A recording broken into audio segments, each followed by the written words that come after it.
ሰላም ጤና ይስጥልን። ከቻናል 1 የሀገር ውስጥና የባህር ማዶ ዜናዎቻችንን ቢዝነስና ስፖርትን ጨምረን ወደ እናንተ የምናደርስበት ሰዓት ላይ ነው የምንገኘው። ዜናውን እየመራው አብራችሁ ቆይታ ማድረገው ወይንሸት ዘውዴ ነኝ። አብረን እንቆይ።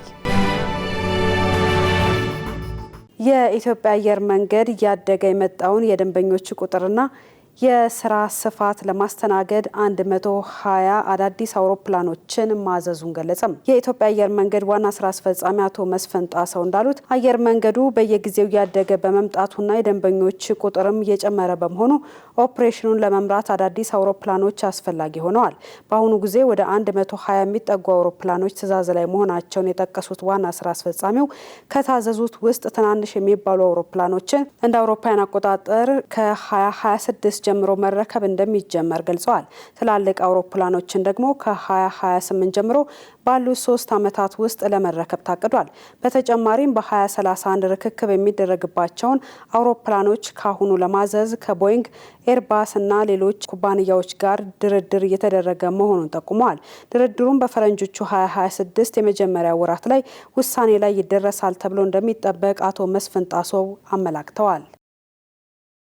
በየዓመቱ በክርስትና እምነት ተከታዮች ዘንድ የሚከበረውን የልደት በዓልን አስመልክቶ የአእላፋት ዝማሬን እንዲሁም ሌሎች ዝግጅቶችን የሚያዘጋጀው የኢትዮጵያዊው ጃንደረባ ትውልድ በዘንድሮ 2018 ዓ.ም ስለሚያዘጋጃቸው የአእላፋት ሳምንት አውደ ርዕይና ጃን ፎረም በፕላቲኒየም ሆቴል መግለጫ ሰጥቷል።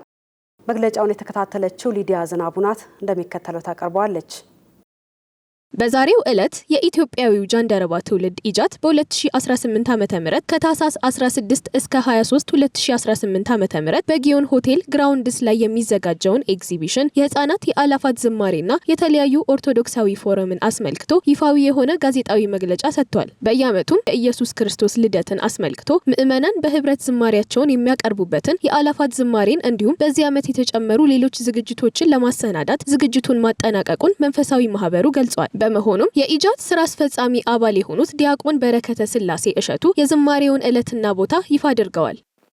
የአእላፋት ዝማሬ በመንፈስ ቅዱስ የተሰናዳ የሰላም መዝሙር ነው። ብፁዕ ወቅዱስ አቡነ ማትያስ ፓትርያርክ ዘኢትዮጵያ የኢትዮጵያዊው ጃንደረባ ትውልድ በአዲስ አበባና በድሬዳዋ ከተማ የሚያዘጋጀው የ2018 ሶስተኛው የአእላፋት ዝማሬ መርሃ ግብር ታህሳስ 28 ቀን 2018 ዓመተ ምህረት በአዲስ አበባ መስቀል አደባባይና በድሬዳዋ ለጋር አደባባይ ከቀኑ 10 ሰዓት ጀምሮ እንደሚካሄድም በዚሁ ለማሳወቅ እንወዳለን። ከአእላፋት ዝማሬው ቀደም ብሎ በሚከናወነው የአእላፋት ሳምንት ተብሎ በተሰየመው የ8 ቀን አውደ ርዕይ ላይም የተለያዩ ጥናታዊ ጽሑፎች፣ የንግድ ትስስር መድረኮች፣ የመጽሐፍ ምረቃና ዳሰሳ እንዲሁም የቢዝነስ ኔትወርኪንግ ኢቨንትን የሚያካትት መሆኑ በመግለጫው ተመላክቷል። ለመሆኑ የዘንድሮ የአእላፋት ዝማሬ ለየት የሚያደርገው ነገር ምንድን ነው? የዘንድሮ የአእላፋት ዝማሬ ከዚህ በፊት ከተደረጉት 2 የአእላፋት ዝማሬያት የሚለየው በሚዘጋጅበት ቦታ ብቻ መሆኑን ተገንዝባችሁ ምዕመናን እንደ ከዚህ በፊቱ ሁሉ መዝሙር በማጥናት ለመድኃኔ ዓለም ልደት የሚገባ ንጹህ ልብስ በማዘጋጀት በየሳምንቱ አርብ በሚደረገው የማህረና አብ ጸሎት ላይ በመገኘትና ኦርቶዶክሳዊ ስነ ምግባር በተሞላበት ሁኔታ የጌታችን የአምላካችንና የመድኃኒታችንን የልደት በዓል ዋዜማ ስርዓተ ቤተ ክርስቲያንን በጠበቀ መልኩ በሰላማዊ መንገድ ማክበር እንድንችል ሁላችንም ዝግጅት እንድናደርግ ጥሪ እናቀርባለን። ይህ ከዝማሬው ቀደም ብሎ ለ8 ቀን የሚዘጋጀው የአእላፋት ሳምንት የተሰኘው አውደ ርዕይ ማህበሩ ያወጣውን ከፍተኛ ወጪ የሚያግዝ መሆኑን እንዲሁም የማህበሩን መንፈሳዊ አገልግሎት ለመደገፍ የሚውል መሆኑ ተገልጿል። ከመቅደላ የተዘረፈ የወርቅ የጸጉር ማስያዣ ሊመለስ ነው። በ19ኛው ክፍለ ዘመን ከመቅደላ የተዘረፈ የወርቅ የጸጉር ማስያዣ በጥር ወር መጀመሪያ ወደ ኢትዮጵያ እንደሚመለስ ታውቋል። ይህ ቅርስ የአጼ ቴዎድሮስ ሁለተኛ ባለቤት የነበሩት የእቴጌ ጥሩ ወርቅ ሲሆን አሁንም በቀድሞ ጌጣጌጥ ማቅረቢያ ሳጥን ውስጥ ተጠብቆ ይገኛል። ጥንታዊ ቅርሱ ከ150 ዓመታት በላይ በግል ንብረት ስብስቦች ውስጥ ተይዞ ቆይቷል። የጸጉር ማስያዣው በቅርቡ ከተመለሰው የ1868ቱ የመቅደላ ጦርነት ጋሻ ጋር በኢትዮጵያ ብሔራዊ ሙዚየም ለእይታ እንደሚቀርብ ተገልጿል። ከ60 ሚሊዮን ብር በላይ የሚገመት ወርቅና ከ4 ሚሊዮን ብር በላይ ጥሬ ገንዘብ ይዘው በህገወጥ መንገድ ሲንቀሳቀሱ የነበሩ ግለሰቦችን ፖሊስ መያዙን አስታወቀም። የኢትዮጵያ ፌዴራል ፖሊስ እንደገለጸው ግለሰቦቹ የተያዙት በአሶሳ ከተማ አምባ 1 በሚባል ቦታ መሆኑን ጠቅሶ ተጠርጣሪዎቹን ከነ ኤግዚቢቱ በቁጥጥር ስር ማዋሉን ገልጿል። በህገ ወጥ መንገድ ሲዘዋወር የነበረው ወርቅና ጥሬ ገንዘብ ከነ ተጠርጣሪዎቹ በቁጥጥር ስር ሊያውል የቻለው የኢትዮጵያ ፌዴራል ፖሊስ ወንጀል መከላከል ጠቅላይ መምሪያ ኮንትሮባንድ ቁጥጥር ፖሊስ መምሪያ ከህብረተሰቡ በደረሰው ጥቆማ መሰረት ባደረገው ክትትል መሆኑን አስታውቋል። በአዲስ አበባ ካሉ አምራች ኢንዱስትሪዎች ውስጥ 76 በመቶዎቹ ለሞት ለጤና ችግርና ለአካል ጉዳት አጋላጭ ናቸው ተባለ። የአዲስ አበባ ዩኒቨርሲቲና የአዲስ አበባ ስራና ክህሎት ቢሮ በከተማዋ በሚገኙ አምራች ኢንዱስትሪዎች የስራ ቦታ ደህንነት ላይ ያተኮረ ጥናት አካሂደዋል። ጸጋኔ ተሰማ ተጨማሪ አላት። በጥናቱ ከ500 በላይ የኢንዱስትሪና የአገልግሎት ሰጪ ተቋማት እንዲሁም ከ1500 በላይ ሰራተኞች ተካተዋል። በጥናቱ ባንክና ቴሌኮም የመሳሰሉ የአገልግሎት መስጫ ተቋማት ውስጥ የሚሰሩ 69 በመቶ ያህል ሰራተኞች ከስራ ቦታ የአቀማመጥና እንቅስቃሴ አለመመቻቸት ጋር በተያያዘ ለመገጣጠሚያና ለወገብ ህመም እንደሚጋለጡ ተመላክቷል። በሌላ በኩል በአምራች ኢንዱስትሪዎች ውስጥ ከሚሰሩ ሰራተኞች መካከል 41 በመቶዎቹ የመስማት ችግር እንዳጋጠማቸውና 34 በመቶ ያህሉ ደግሞ የመተንፈሻ አካላት የጤና ጉዳት እንዳለባቸው ጥናቱ አመላክቷል። በጥናቱ ከተካተቱ 60 በመቶ ያህሉ የጭንቀትና ድባቴ የመሳሰሉ ስነ ልቦናዊ ችግር እንዳጋጠማቸውም ተጠቅሷል። ለዚህም በአምራች ኢንዱስትሪዎችና የግንባታ ቦታዎች ያለው የድምጽ ብክለት፣ የሙቀትና የብርሃን መጠን ከተቀመጠለት ገደብ ከ2 እና 3 እጥፍ በላይ መሆን በምክንያትነት ተቀምጧል። በኢትዮጵያ የመጀመሪያው በንዝረት ኃይል አማካኝነት የነርቭ ሴሎችን በማነቃቃት የሚሰጥ የጭንቀት ሕክምና አገልግሎት ተጀመረ። በቅዱስ ጳውሎስ ሆስፒታል ሚሊኒየም ሜዲካል ኮሌጅ የሚሰጠው ሕክምና በመድኃኒት ወይም በስነ ልቦና ምክር ለውጥ ላሳዩ ታካሚዎች እንደሚያገለግል ተገልጿል። ይህ ዘመናዊ የጭንቀት ሕክምና መግነጢሳዊ ሞገዶችን ወደ አንጎል በመላክ የአእምሮና የነርቭ ችግሮችን ያለ ቀዶ ጥገና የሚያስተካክል መሆኑን የኮሌጁ ሜዲካል ዳይሬክተር ዶክተር ሙሉቀን ተስፋዬ ተናግረዋል። ሕክምናውን ለማስጀመር የሆስፒታሉ ስፔሻሊስት ሐኪሞች በጀርመን ሙኒክ በሚገኝ ተቋም ከፍተኛ ስልጠና ወስደው መመለሳቸውንም ጠቁመዋል። የአዲስ አበባ መንገዶች ባለስልጣን የውስጥ ለውስጥ መንገዶችን አጥረው በመዝጋት ለማህበረሰቡ አገልግሎት እንዳይሰጡ በሚያደርጉ ግለሰቦች ላይ ጠንካራ እርምጃ እንደሚወስድ አስታወቀም። ባለስልጣኑ ውሳኔውን ያስታወቀው ከባለድርሻ አካላት ጋር ባካሄደው የውይይት መድረክ ላይ ነው። ለዝርዝሩ አማሩ ገብሩ።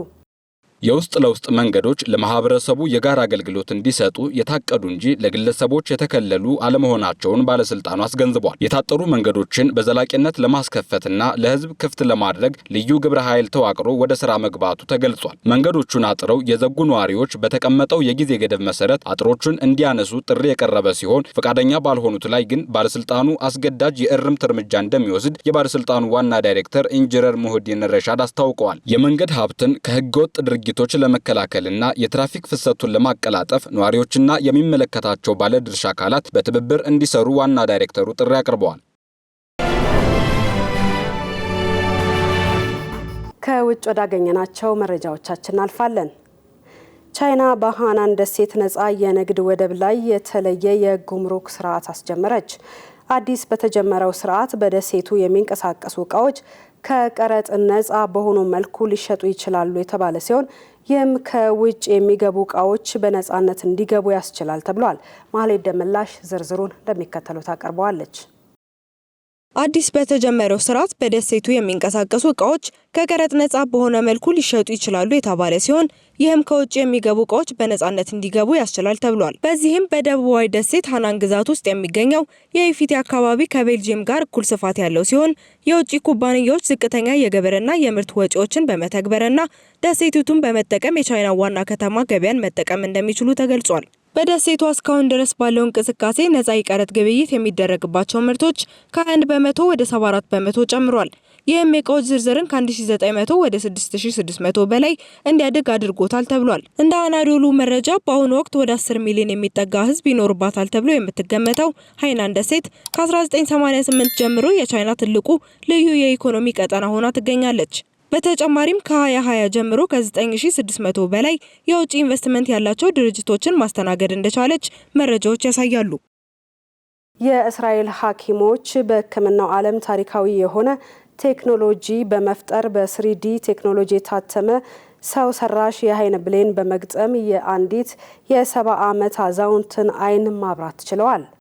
በአይፋ ከተማ የተከናወነው ይህ የመጀመሪያው ቀዶ ጥገና በቤተ ሙከራ ውስጥ የሰውን ህዋሳት በማሳደግና በስሪዲ ማተሚያ በመቅረጽ የተዘጋጀውን PB001 የተሰኘ ሰው ሰራሽ ብሌን ተጠቅመዋል። ለዝርዝሩ ኤፍራታ ጥላውን።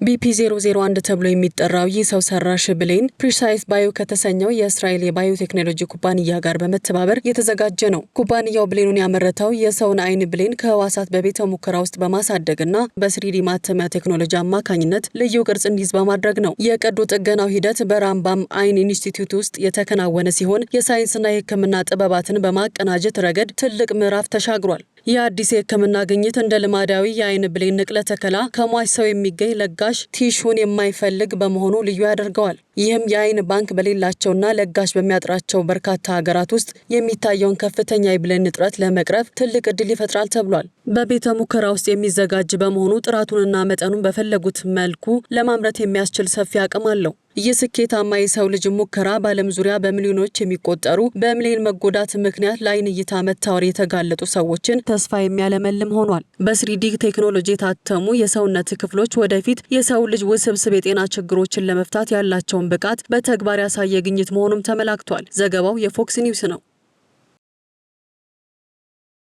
ዩክሬን 90 ቢሊዮን ዩሮ ብድር ከአውሮፓ ህብረት ሀገራት ማግኘት የሚያስችላትን ስምምነት ፈጸመች።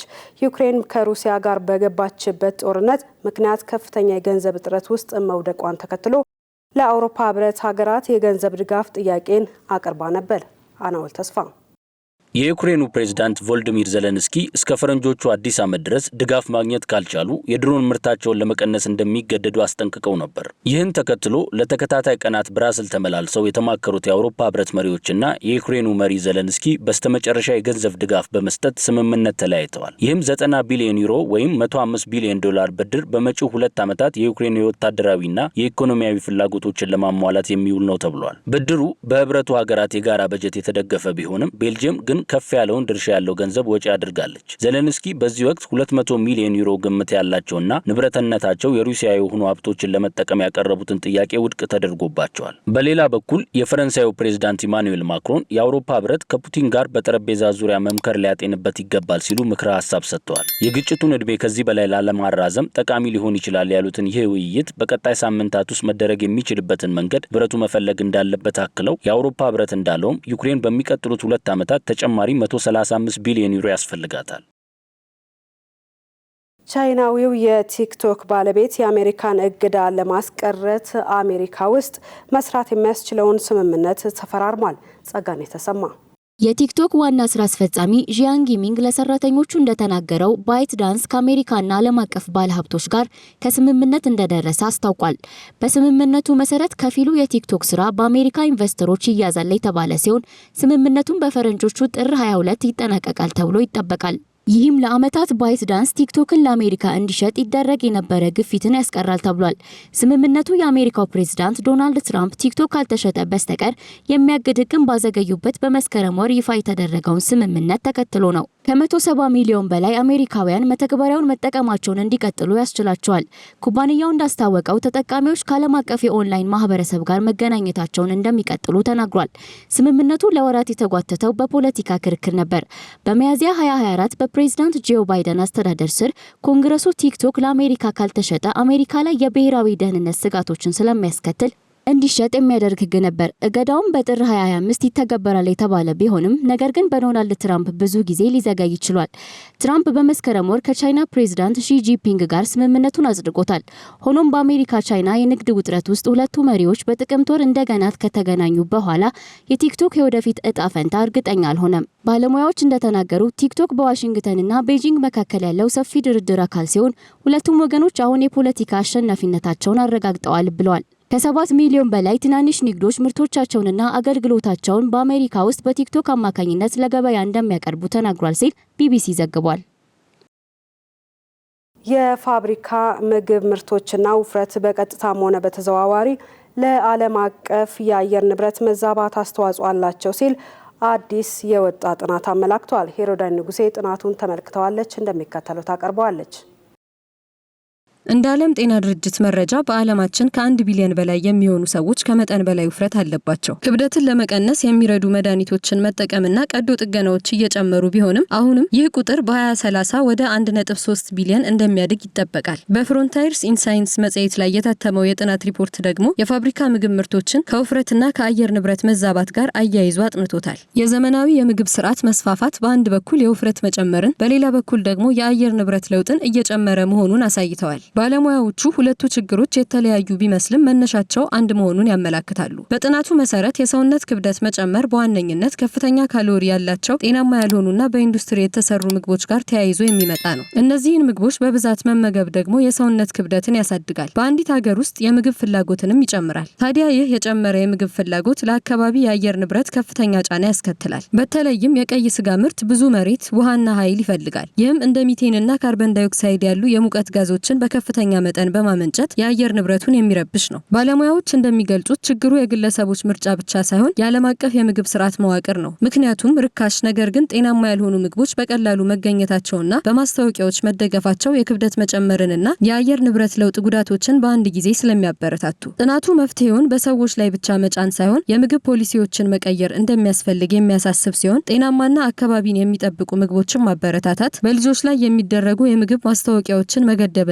የተመጣጠነ ምግብ አመጋገብን ማስፋፋት ለጤናማ ህብረተሰብና ለተሻለ አካባቢ ቁልፍ መፍትሄ መሆናቸውን አመላክቷል። ዘገባው የኤቢሲ ነው።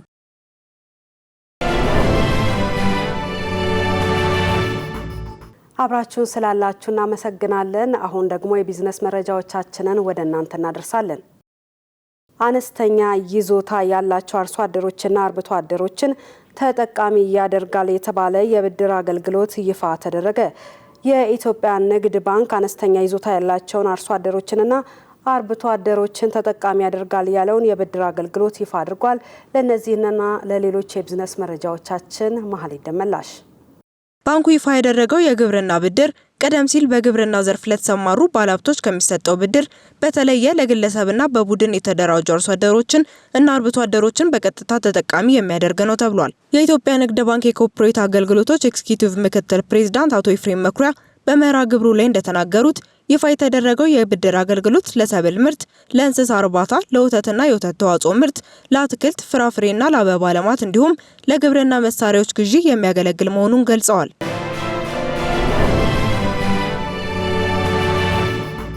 በዲጂታል መንገድ ብቻ ገበያ ላይ ያለው የ60 ሚሊዮን ብር ሎተሪ ከ30 ቀናት በኋላ ይወጣል ተባለ። ብሔራዊ ሎተሪ እንዳስታወቀው ከ60 ዓመታት በላይ በወረቀት ሲያቀርብ የነበረውን ሎተሪ በዲጂታል መንገድ ብቻ እንዳቀረበ የገለጸ ሲሆን በኢትዮጵያ የሎተሪ ታሪክ ከፍተኛ ሽልማት የሆነውና ለመጀመሪያ ጊዜ በዲጂታል መንገድ ብቻ የቀረበው የ60 ሚሊዮን ብር ሎተሪ ሊወጣ 30 ቀናት እንደቀሩት አስታውቋል። ህብረተሰቡ ከአሁን በፊት በወረቀት ከሚያውቃቸው ሎተሪዎች ተጨማሪ አዳዲስ የሎተሪ አይነቶችን በመጨመር ለገበያ እያቀረበ መሆኑንም አገልግሎቱ አስታውቋል። የ60 ሚሊዮን ብር ሎተሪ እስካሁን ከተለመደው አሰራር ወጣ ባለ መልኩ በዲጂታል መንገድ ብቻ ለገበያ የቀረበ ሲሆን እድሜያቸው ከ18 ዓመት በላይ የሆኑ ኢትዮጵያውያን ሁሉ መቁረጥ እንደሚችሉም ተመላክቷል። መረጃዎቻችን እንደቀጠሉ ናቸው። ኢትስዊች ኢትዮጵያ የተሰኘ አዲስ መለያ አስታወቀ። ይህ አዲስ መለያ ከአንድ ባንክ ወደ ሌላ ባንክ የሚደረግ የገንዘብ ዝውውርን ቀላልና ፈጣን እንዲሆን የሚያስችል ሲሆን የገንዘብ ዝውውሮች ይወስዱ የነበረውን ረጅም ሰዓት ወደ ሰከንዶች ይቀይራል ተብሏል። ከዚህ ቀደም በዲጂታል ካርድ ማንኛውም ክፍያ መፈጸም ይቻል የነበረ ሲሆን አሁን ደግሞ ወደ የትኛውም የዋሌት አገልግሎት ሰጪ ኪዋር ኮድ ተጠቅሞ ገንዘብ ማስተላለፍ እንደሚቻል ተገልጿል። በኢትስዊች የፖርትፎሊዮ ኦፊሰር አቤኒዘር ወንደሰን እንዳስረዱት ይህ አሰራር የገንዘብ ፍሰት እንዲጨምር በማድረግ ለሀገር ኢኮኖሚ አስተዋጽኦ ይኖረዋል ብለዋል። በተጨማሪም በሁሉም የፋይናንስ ተቋማት የሚገኘው ኢትዮፔይ የሞባይል ገንዘብ ማስተላለፊያ መተግበሪያዎች ላይ አዘር ባንክ የሚለውን አማራጭ የሚተካ እንደሆነ ተገልጿል። ከ30 ሚሊዮን ዶላር በላይ ወጪ የተደረገበትና 2 ዓመታትን የፈጀው ይህ አዲስ መለያ ደንበኞች የስልክ ወይም የባንክ ቁጥራቸውን ሳይገልጹ በፈለጉት ዩዘርኔም ክፍያ መፈጸም እንደሚያስችላቸው አቶ አቤኒዘር አስረድተዋል። ገንዘቡ ከማንና ከየት እንደተላከ ማወቅ የሚቻልበት ከመሆኑ በላይ ከገንዘብ በተጨማሪ ፎቶና ተንቀሳቃሽ ምስልን ለማስተላለፍ እንደሚያገለግልም ጠቁመዋል። ሀገር አቀፍ የዲጂታል ክፍያ መለያ ይሆናል የተባለውን ኢትዮፔይ ከዓለም አቀፍ ክፍያ ስርዓቶች ጋርም የሚያያይዘው ስራ እየተሰራ እንደሆነ ኦፊሰሩ ጨምረው ገልጸዋል። አማራ ባንክና ወጋገን ካፒታል ኢንቨስትመንት ባንክ የሰነደ መዋለ ንዋይ ምዝገባን በተመለከተ አብሮ ለመስራት የሚያስችላቸውን ስምምነት ተፈራረሙ። ስምምነቱን የፈረሙት የአማራ ባንክ ዋና ስራ አስፈጻሚ ዶክተር ዮሐንስ አያሌውና የወጋገን ካፒታል ዋና ስራ አስፈጻሚ ወይዘሮ ብሩክታይት ዳዊት ናቸው። የአማራ ባንክ ዋና ስራ አስፈጻሚ ዶክተር አያሌው በፊርማ ስነ ስርዓቱ ላይ እንደገለጹት የኢትዮጵያ ካፒታል ገበያ ባለስልጣን የህዝብ አክሲዮን ኩባንያዎች የመመዝገብ ግዴታ ባስቀመጠው መመሪያ መሰረት አማራ ባንክ በባለ አክሲዮኖች የተያዙትን ሰነደ መዋለ ንዋዮች በተቀመጠው መስፈርት መሰረት የማስመዝገብ ሂደቱን የደንበኛ ሳቢ መግለጫ ማዘጋጀትን ጨምሮ እንዲያስተባብርና ሌሎች ከካፒታል ገበያ ጋር የተያያዙ የማማከር ስራዎችን እንዲሰራ ኃላፊነቱን ለወጋገን ካፒታል ኢንቨስትመንት ባንክ በሰጠው መሰረት አማራ ባንክ ለካፒታል ባንኩ አስፈላጊ መረጃዎችን ማቅረብ ችሏል ብለዋል። የወጋገን ካፒታል ኢንቨስትመንት ባንክ ዋና ስራ አስፈጻሚ ወይዘሮ ብሩክታይት ዳዊት በበኩላቸው ለኢንቨስትመንት ባንኩ የተሰጡትን ኃላፊነቶች በሚገባ እንደሚወጣ በማረጋገጥ ለአማራ ባንክ የምስጋና የምስክር ወረቀት አበርክተዋል።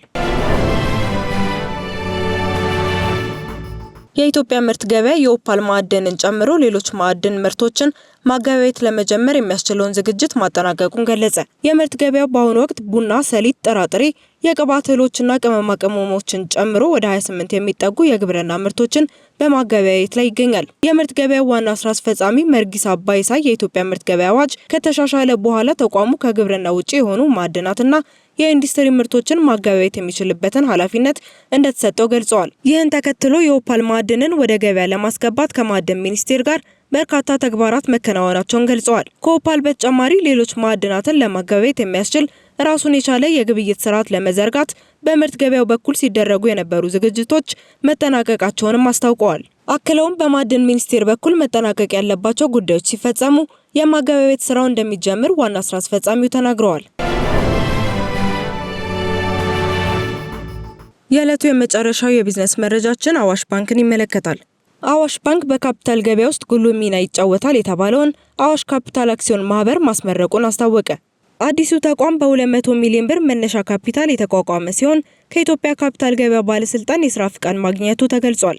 የአዋሽ ባንክ ዋና ስራ አስፈጻሚ አቶ ፀሐይ ሽፈራው በመግለጫ ላይ እንደተናገሩት አዋሽ ካፒታል በዋነኝነት በኢንቨስትመንት ባንክ ዘርፍ ላይ የሚያተኩር ሲሆን ለሀገር ውስጥና ለውጭ ኢንቨስተሮች የማማከር አገልግሎት መስጠት፣ የገንዘብ ማሰባሰብ ስራዎችን ማከናወንና የአክሲዮን ሽያጭ ሂደቶችን መምራት ዋና ዓላማው ነው ብለዋል። በተጨማሪም ተቋሙ 95 ከመቶ በአዋሽ ባንክ፣ 5 ከመቶ ደግሞ በአዋሽ ኢንሹራንስና በሌሎች ባለድርሻ አካላት የተያዘ መሆኑ ተመላክቷል።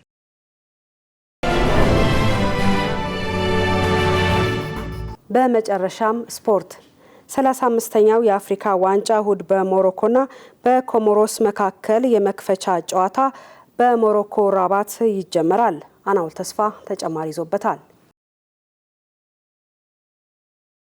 ሞሮኮ የምታሰናዳው 35ኛው የአፍሪካ ዋንጫ በጉጉት እየተጠበቀ የሚገኝ ሲሆን የዘንድሮ የአፍሪካ ዋንጫ ከምንጊዜውም በላይ ትኩረትን ስቧል። የመክፈቻ ጨዋታውን ሞሮኮ ከኮሞሮስ በምታደርገው ጨዋታ ሲሆን ቢቢሲም በዘንድሮ የአፍሪካ ዋንጫ ጎልቶ ይወጣሉ በማለት አይኑን በ6 ተጫዋቾች ላይ ጥሏል። የሞሮኮ የመሃል ተጫዋች አዘዲን ኩናሃም አንዱ ነው። የዓመቱ የአፍሪካ ምርጡና አምበሉ አሽራፍ ሀኪሚ ለውድድሩ ብቁ ለመሆን ትግል ላይ ነው። ሪያል ማድሪዱ ብራሂም ዲያዝም በማጣሪያው በ7 ግቦች ከፍተኛ ግብ አስቆጣሪ ነው። ሞሮካውያን ግን ተስፋቸውን ከዲያዝ ይልቅ አዘዲን ኩናሃም ላይ ጥለዋል። ሌላው በዚህ ውድድር ቢቢሲ ነጥሮ ይወጣል ያለው የአልጄሪያው መሐመድ አሞራን ነው። በ2025 የዓለም ዋንጫ ማጣሪያ የአፍሪካ ከፍተኛ ግብ አስቆጣሪ የነበረው የጀርመኑ ወልፍስበርግ አጥቂ አሞራን ለሀገሩ በሞዛምቢክ ላይ ያስቆጠረው 3ቱን ሃትሪክ ጨምሮ 11 ግቦችን አስቆጥሯል። የ2019 ሻምፒዮኑ ሪያድ ማህሬዝ አሁንም በቡድኑ ቢገኝ የቢቢሲ ቅድመ ግምት ለአሞራውን ያመዝናል። 5 ጫማ ከ7 ኢንች የሚረዝመው የጀርመኑ ወልፍስበርግ አጥቂ አሞራን ለተጋጣሚዎቹ ሱዳን፣ ቡርኪና ፋሶና ኢኳቶሪያል ጊኒ ዋነኛ የአየር ላይ ኳሶች ስጋት ነው። የናይጄሪያው አጥቂ ቪክቶር ኦሶሞኔ ሌላኛው በዚህ ውድድር በቢቢሲ ጎልተው ይወጣሉ ከተባሉ ተጫዋቾች መካከል ነው። በብዙዎቹ የቢቢሲ ግምት ትክክል ነው ቢሉም የቱርኩ ጋላታ ሰራይ አጥቂ ለቡድኑ መጫወት መቻሉን በብቃቱ ይጠራጠራሉ። በዓለም ዋንጫ ማጣሪያ ናይጄሪያ ኦስሜን ባልነበረበት ማግኘት ከነበረባት 15 ነጥብ ያገኘችው 4 ብቻ መሆኑን አጥቂው ምን ያህል አስፈላጊ መሆኑን ያሳያል። በምድብ 3 የተደለደለችው የ3 ጊዜ አሸናፊዋ ናይጄሪያ የመክፈቻ ጨዋታውን የምታደርገው ከታንዛኒያ ጋር ነው። ሌሎች ተጋጣሚዎቿ ኡጋንዳና ቱኒዚያ ናቸው። ሴኔጋላዊው የፊት መስመር ተሰላፊ ኢብራሂም ምባዬ ቢቢሲ አይኑን ከጣለባቸው አንዱ ነው። የ2021 የአፍሪካ ሻምፒዮን ሳዶ ማኔን ጨምሮ የፕሪሚየር ሊጉ ኮከቦች ኢልማን ኑዳዬና ኢስማኤል ሳራ የሴኔጋል የፊት መስመር ፊት አውራሪዎች ቢሆኑም ኢብራሂም ምባዬ በቢቢሲ ቅድሚያ ተሰጥቶታል። ሴኔጋሎች በምድብ 4 ከቦትስዋና፣ ዲሞክራቲክ ኮንጎና ቤኒን ጋር ተደልድለዋል። ሙባያ ሴኔጋል ከብራዚል ጋር ባደረገችው የወዳጅነት ጨዋታ በ17 ዓመት ከ298 ቀናት ዕድሜ የተሰለፈ በዕድሜ ትንሹ የሴኔጋል ተጫዋች ነው። በዚህ ዕድሜው ሴኔጋል ኬንያውያንን 8-0 ባሸነፈችበት ጨዋታ ግብ አስቆጥሯል።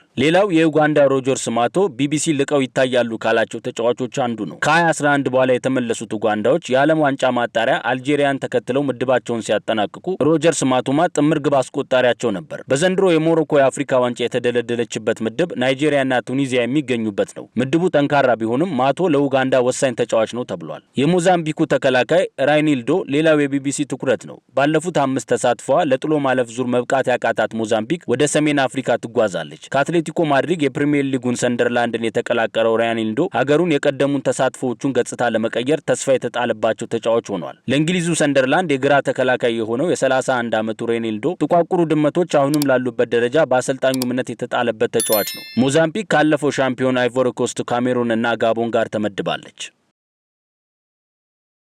ከቻናል 1 ወደ እናንተ ሲደርሱ የነበሩ ዜናዎቻችን እነዚህን ይመስሉ ነበረ። ስለተከታተላችሁ እናመሰግናለን። ሌሎች የቻናል 1 ፕሮግራሞች የሚቀጥሉ ነው የሚሆኑት። አብራችሁ እንድትቆዩ እንጋብዛለን። በእኔ በኩል ዜናውን እየመራው አብሬያችሁ ቆይታ አድርጌያለሁ። ወይንሸት ዘውዴ ነበርኩኝ። መልካም ጊዜ